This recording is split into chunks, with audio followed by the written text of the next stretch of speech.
Ayan, inaabot tayo ng ulan. Lakas ng ulan kanina. Ayan na yung lagay ng butik manifold nya.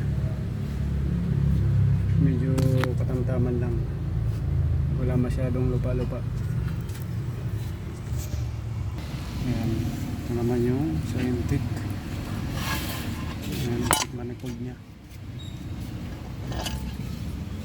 Tapos ito naman yung EGR cooler. Ayan. Ito naman yung throttle.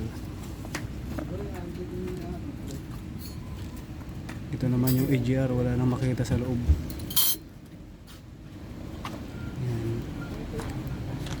Wala nang makita sa loob. Ayun, ginabi na tayo. Tinulan na naman kanina eh, tinapos ko lang linisan to.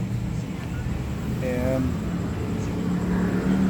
yung intake manifold natin, wala na yung lupa. Ito naman yung mga ano natin,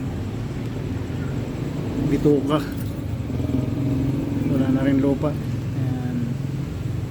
Tapos yung ano natin, EGR cooler, ayan, nalinisan na rin. Kaya gandang lahat.